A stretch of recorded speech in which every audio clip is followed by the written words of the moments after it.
The movie begins and we see Hutch, sitting silently in the interrogation room, his face bruised and bloodied.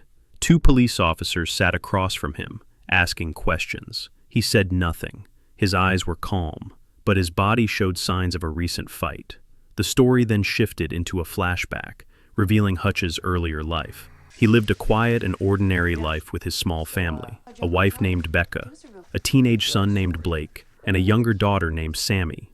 At home, Hutch didn't get the respect he deserved. His family didn't admire him, mostly because he had never done anything impressive in their eyes. He didn't have a proper job either. He worked at a small metal factory, owned by his father-in-law, just to cover daily expenses. His life followed a dull routine. Each day was the same, and each night brought new complaints. After working hard, he came home only to hear taunts. His wife barely spoke to him. His son Blake considered him a failure and treated him like he wasn't even his father. The only person who truly loved Hutch was his daughter Sammy.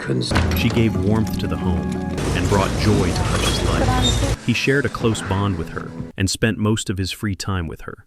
His life continued quietly in this way. But one night, everything changed. While Hutch was sleeping, he suddenly heard strange noises coming from downstairs. It sounded like someone had entered the house. He got up and carefully went to check. As he reached the living room, he realized it wasn't just a noise. Two burglars had broken into the house. Hutch tried to call the police. One of the thieves noticed. The intruders pointed a gun at him and warned him to drop his phone. Hutch obeyed and put the phone down slowly.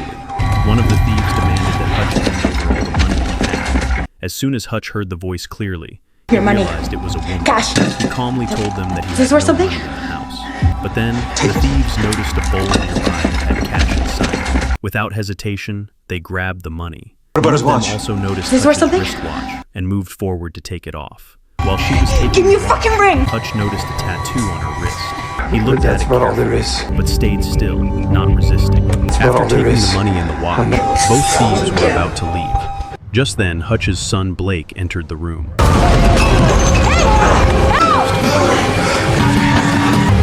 Hutch held Blake and tried to stop him from attacking. One of the thieves punched Blake and ran away. After the incident, Blake yelled at Hutch. He accused him of being a coward and a loser, and said that a real man would have done something to protect the family. What the fuck, Dad? His words deeply Using hurt a pizza Hutch. box?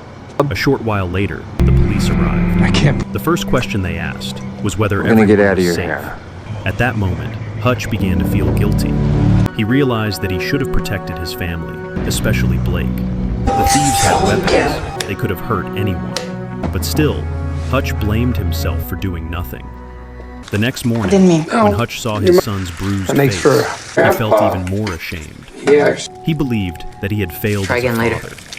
Later, when Hutch stepped outside, Pretty his cool, neighbors huh? also made comments. Could have used the extra. They told him he should have fought back. Last night. From that moment, something inside Hutch began to change. The next day, Hutch went to You got a rat or a possum? There, his Depends who you brother-in-law talk to. Charlie also repeated what others had been telling him. He criticized Hutch for not standing up to the thieves and insisted that he should have fought them.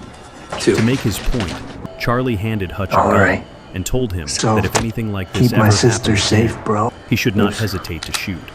After saying this, Charlie walked away. Hutch took the gun and returned to his cabin. There he spoke. You really want to get rid of me and Charlie that bad? He shared the details of the break-in, explaining that two just want thieves had something entered that's his mine. house the previous night. One of them was a young girl who had a gun. Hutch even described the weapon in detail and mentioned that the gun wasn't loaded. His brother was surprised by how Hutch knew such technical information, but the story did not reveal that secret just yet. Hutch explained that the thieves were quite young, and for that reason, he didn't want to hurt them. That was why he chose not to fight back or take any action at the time. Later that evening, Hutch returned home and noticed that his daughter Sammy seemed very upset. When he asked what was wrong, she said she couldn't find her favorite bracelet, the one she had placed in the same bowl where the stolen money was kept. As soon as Hutch heard this, he realized the thieves had taken the bracelet along with the money. Knowing how much Sammy loved that bracelet, Hutch became furious. His deep love for his daughter made him feel even more ashamed and helpless. Fueled by emotion, Hutch went straight to visit his father, David Mansell, a retired FBI agent. Hutch knew that it was time to confront his past. As soon as Hutch reached his father's place, he took David's old FBI badge and his gun without saying much. David understood from Hutch's expression and silence that he was about to take a serious step. Though he didn't stop him, it was clear he knew what was coming. Hutch began visiting various tattoo shops across the city, showing the tattoo design he had seen on the girl's hand during the robbery. He asked people if they recognized it or knew who had it. After visiting several shops, he finally entered one where a man took notice of the badge Hutch was carrying. The man remarked that the badge had expired 20 years ago. As soon as he said this, a group of tough-looking men surrounded Hutch, ready to confront him. Remaining calm, Hutch pulled out some money and offered it in exchange for information about the girl with the tattoo. But before anyone could take the money, the shop owner noticed a tattoo on Hutch's own wrist. The moment he saw it, his attitude changed completely.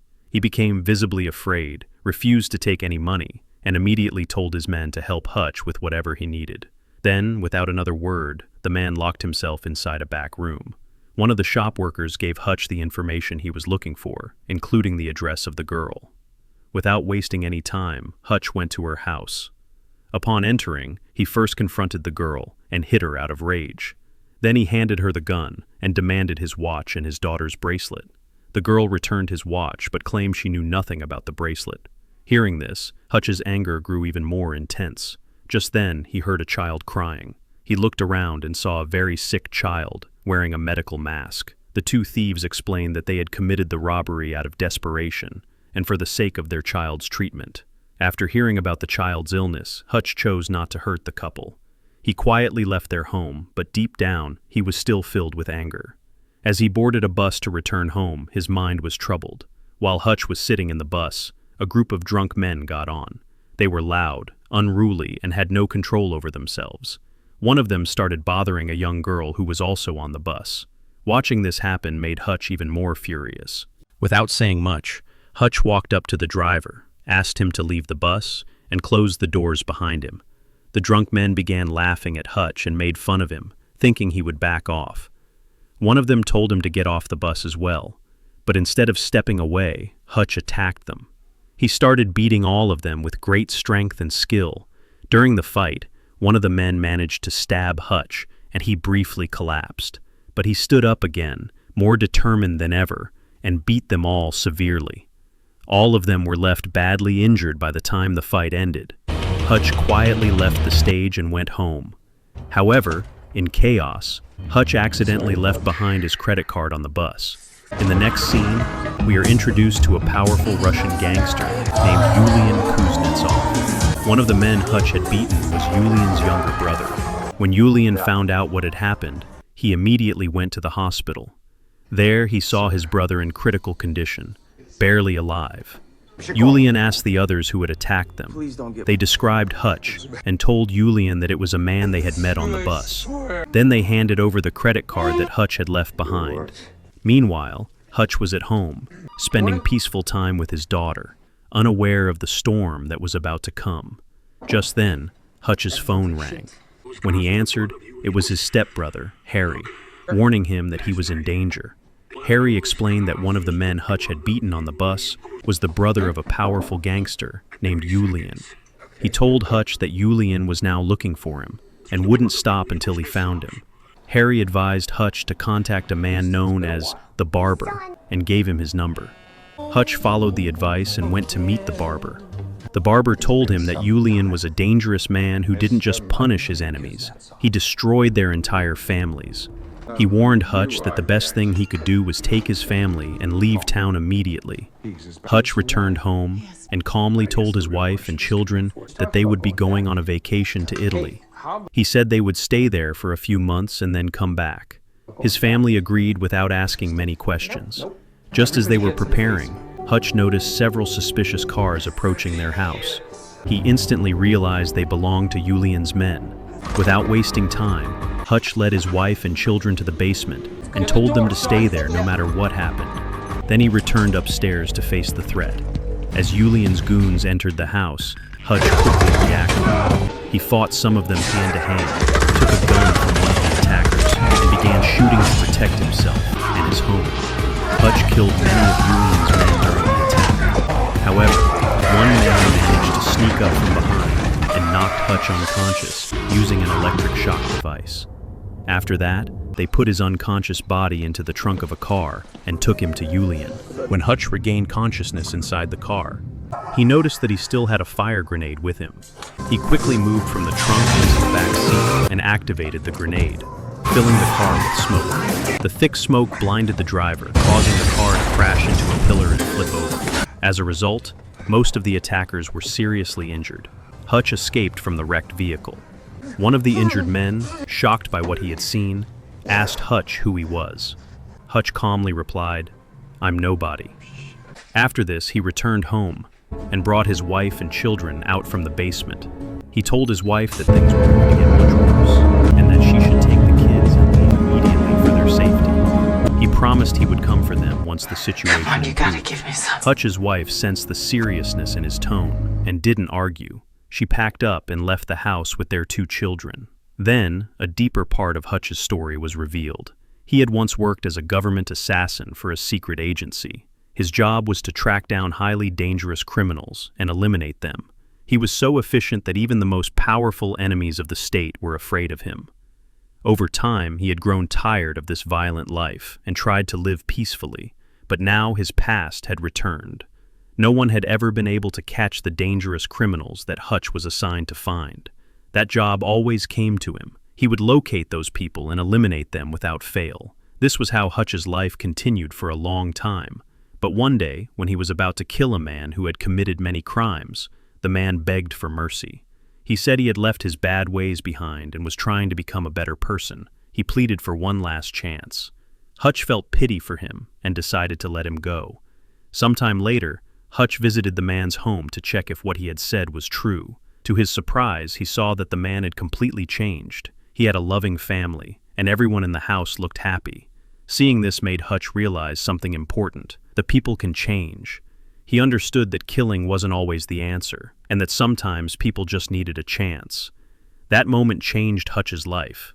He quit his violent job and started living like a normal man. He built his own family and tried to live in peace. After sending his wife and children away for safety, Hutch returned to the basement of his house.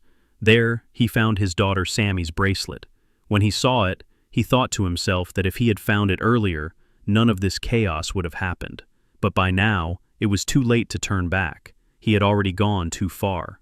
Determined to take control of the situation, Hutch made his next move. He set fire to his entire house. Along with the house, he also burned the bodies of Julian's men who had died there. Hutch had killed all of Julian's men who were sent to capture him. When Julian heard this, he was furious. He immediately began calling more of his men, planning his next move. Meanwhile, Hutch was also preparing for the final fight. He knew that after everything he had done, Julian would never stop chasing him. If he truly wanted to live a peaceful life, he had no choice but to end this battle. By killing Julian, Hutch gathered all his weapons and headed straight to Julian's base, the place where Julian ran all his illegal business. When he arrived, Hutch fought bravely and eliminated everyone guarding the place.